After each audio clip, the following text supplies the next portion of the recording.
kulanti wacan wanaagsan idin ahaantiinba kusoo dhawaada cashirkeenii maanta. cashirkana waxaynu ku baranaynaa cayayaanka iyo magacyadooda waxa af Soomaali lagu yiraahdo. haddaba haddii aad ku cusub tahay channelkeena, fadlan subscribe taabo si aad ula socotid casharada dambe. dhammaantiinba waxaan idin leenahay daawasho wacan oo wanaagsan.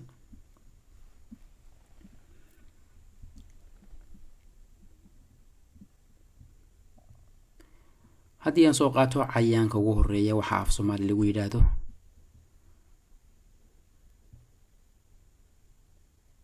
aboor. cayayaankani waxa uu sameeyaa dundumada. cayayaankan waxaa la yiraahdaa gaaraabildaan.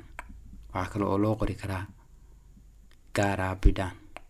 waa habeenkii ayuu waxa uu sameeyaa iftiin meelaha mugdiga ah marka la joogo.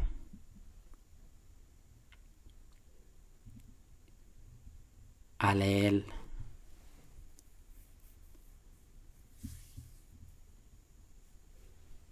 ayeeyo lug dheer, ama waxa kale loo yaqaanaa ayeeyo macooyo. sababta loogu bixiyay anigu ma garanayo, laakiin sidaas ayaa loo yaqaanaa. culaacul,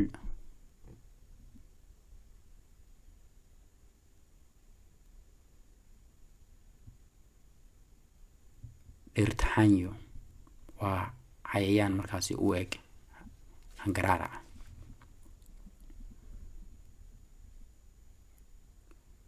diir, ama waxaa kale oo loo yaqaanaa dirindeer.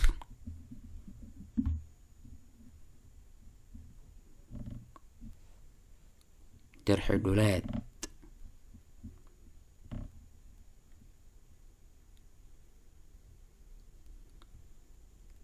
alaalaxay, ama waxaa odhan kartaa xaaxeeyo.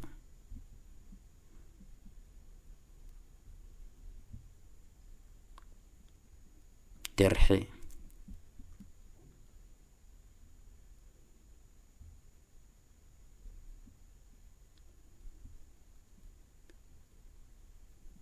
geesoole,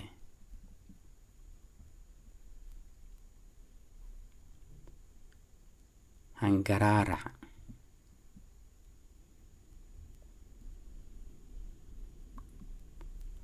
hangarale ama dibqalooc ayaa loo yaqaanaa.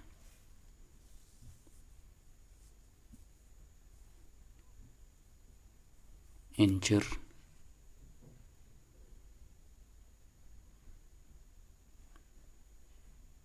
gooryaan,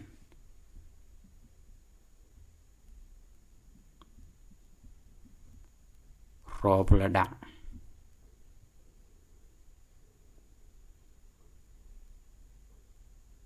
sangaale,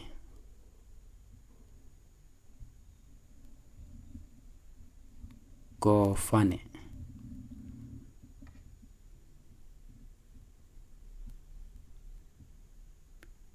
shilin,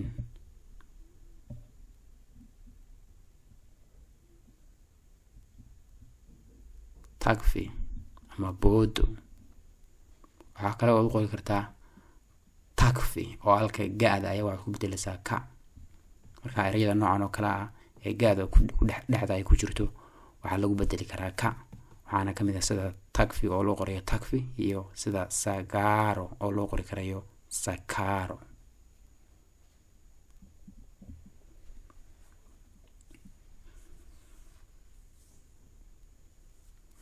xaarwalwaal,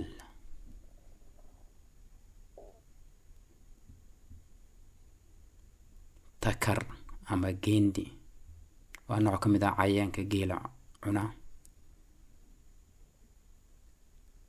tusbaale, tusbaaluhu wuxuu leeyahay midabo kala duwan, waxaana loo yaqaanaa oo kale aw tusbaale.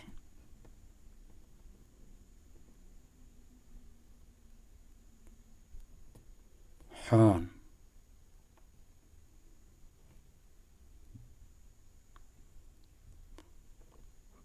koor,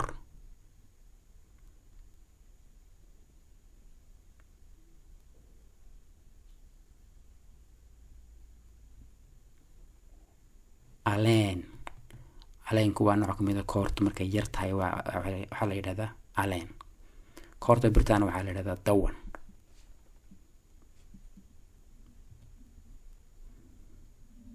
mulac,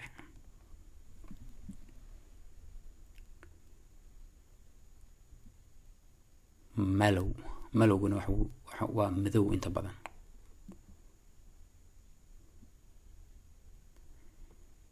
caroog, ereyga sawir uma hayno, laakiin caroog waa nooc kamid ah waxyaalo la afuufo.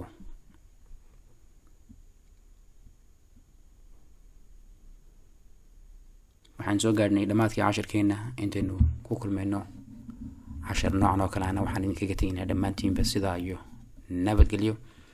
haddii aad fahmi weydo ereyada qaarkood macnaha waxaa loola jeedo, fadlan nagula wadaag qaybta commentka. waxaan rajaynaynaa inaan isagoo faahfaahsan qaybtaas aan kugu soo qori karno. intaynu cashar noocan oo kale aan ku kulmayno waxaan idinkaga tegaynaa dhammaantiinba sidaa iyo nabadgelyo.